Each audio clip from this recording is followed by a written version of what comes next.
Quadratic functions. A quadratic function is a polynomial of degree 2. That means the largest exponent is 2. It can be written in two different forms. You can write it in ax squared plus bx plus c form, or you can write it in standard form, f of x equals a times x minus h squared plus k. Some textbooks actually call the first form standard form and the second form vertex form, so it just depends on the book. The graph of a quadratic function is a parabola.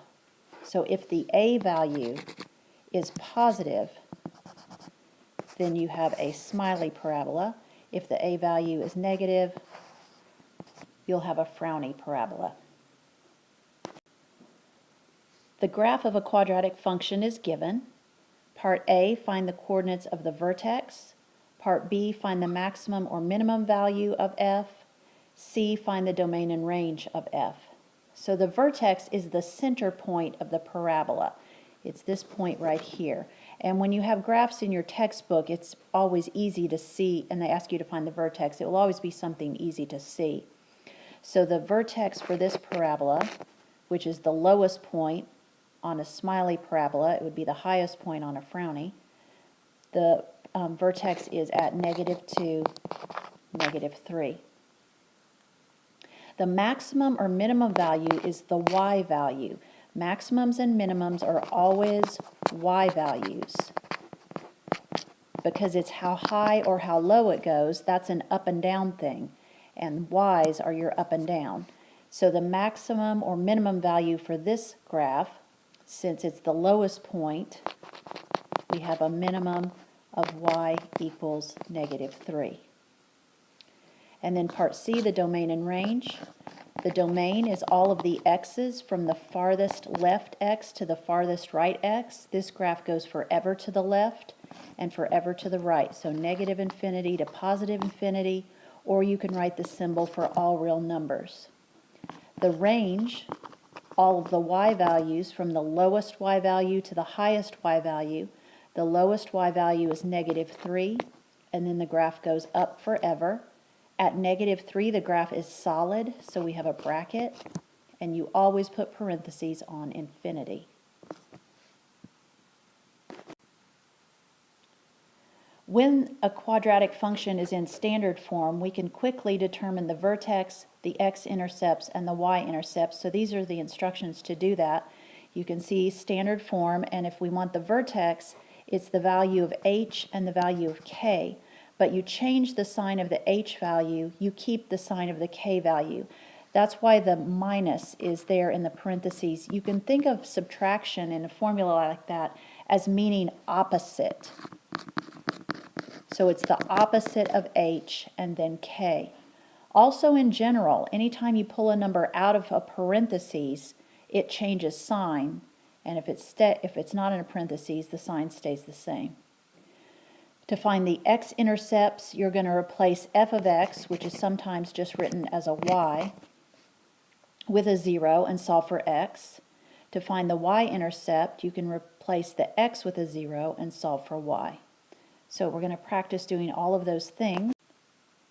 But unfortunately, our graph is not in standard form. So we need to do the process of completing the square. We're going to do part A is to write the graph in standard form.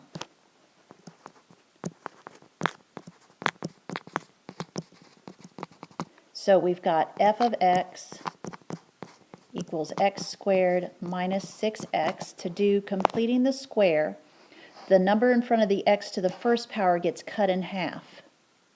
Then you square that number, which would be 9, and you both add it and subtract it at the end, which seems silly, but it's going to set it up so that we can factor these three terms. Now if we factor, we will have, I'm factoring x squared minus 6x plus 9, it would be x minus 3, or x minus 3 squared. And it always works out that this number in the parentheses is the same as this little half number we wrote at the beginning. And then at the end we have minus 9. So now our function is in standard form. Part B wants a few things. It wants, first of all, the vertex. So here is our h and our k. To get the vertex, we change the sign and we keep the sign. So positive 3, negative 9. Then the x-intercepts. To find the x-intercepts, we're going to replace the f of x with a 0 and solve for x. So I would add 9, then square root both sides. Remember, when you square root both sides of an equation, you have to put plus or minus. Add the 3. And so we have 3 plus 3, which is 6, and we have 3 minus 3, which is 0. So those are our two x-intercepts. And then we also need to find the y-intercept. To find the y-intercept, you replace the x with a 0.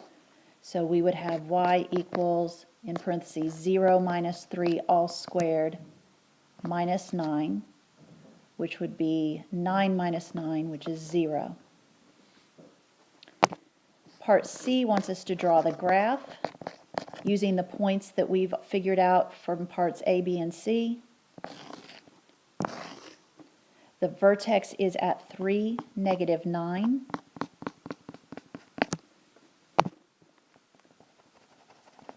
And we have an x-intercept at 6 and at 0. And the y-intercept is also at 0, and so here's my parabola. Let's try another one, same instructions. For part A, we need to get the function in standard form. Now, to do completing the square, the a value, the number in front of the x squared, needs to be 1. And I have a 2 there. So we're going to start by dividing everything by 2, even the f of x. So now we have, and this is part A, now we have f of x over 2 equals x squared plus 2x plus 3 halves. To complete the square, the number in front of the x gets cut in half, and it gets added and subtracted onto our function. So we would write f of x over 2 equals x squared plus 2x plus 1 minus 1, because really we're just adding 0, so we're not changing the value, plus 3 halves. Now you factor these three terms. F of x over 2 equals x, and it's going to be plus, because I have a plus here, and it's always the little half number that you wrote above the beginning. And then negative 1 plus 3 halves is a positive 1 half. Now one more step to get it in standard form. The 2 that f of x is over, multiply everything by 2. So f of x equals 2 times x plus 1 all squared plus 1. Now it's in standard form. The vertex is at negative 1, positive 1. You change the sign, you keep the sign of the h and k. We also need the x-intercepts, so we put a 0 in for the y.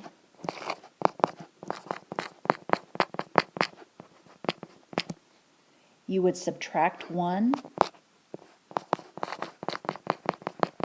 divide by 2. Now the next step would be to square root both sides, but I have a negative 1/2, and the square root of negative 1/2 is not real. So therefore we're not going to have any x-intercepts. Y-intercepts, the 0 goes in for x. And that comes out to be 3. So when we go to graph it, we don't quite have everything we need. We have the vertex at negative 1, 1.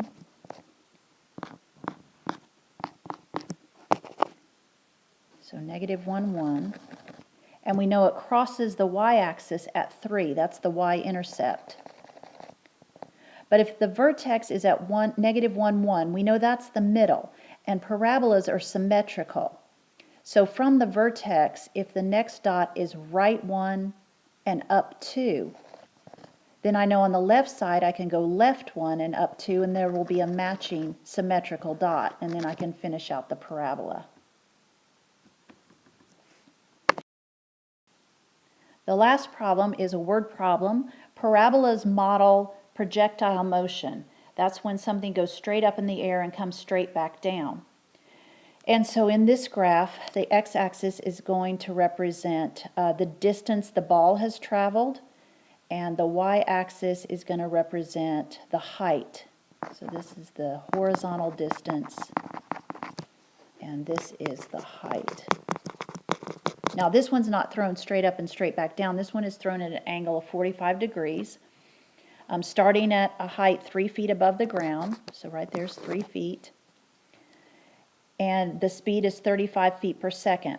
Then they give you the function that models the path of the ball, y equals, and then you can see the function there, where x is the distance in feet that the ball has traveled horizontally. Always make note of what the variables stand for. Y is the path of the ball, or the height. X is the horizontal distance. Part A, find the maximum height attained by the ball. And so you would graph the function on the calculator. I was showing you things on the graph, but technically wouldn't have drawn it yet. We're going to put the function into the y equals on the calculator. You need this window for the x values and the y values so that you can see everything. And so to find the maximum height, we're finding this part right here. And to find that, we're going to use second trace and choose maximum. Now if you have an iPhone, you just touch at the maximum. When it turns red, you've hit the right spot. But second trace maximum, it'll ask you for left bound. You go somewhere to the left and hit enter. Right bound, somewhere to the right of the highest point and hit enter. And then enter when it says guess. And it comes out to be 12.57. It asks for the maximum height, so that's the y value. Then it asks for the horizontal distance of the ball. And so that would happen right here, where the ball hits the ground. To find that, again on the iPhone, you would just touch that spot. When it turns red, you would have it. But if you don't, then you have to go through the menu system, and it's going to be second trace 0. And when it says left bound, you need to be somewhere to the left of that place where it's crossing the x-axis, hit enter. Right bound goes somewhere to the right, hit enter. Enter when it says guess. And so now we want the x, because it asks for the horizontal distance. And it comes out to be, hang on,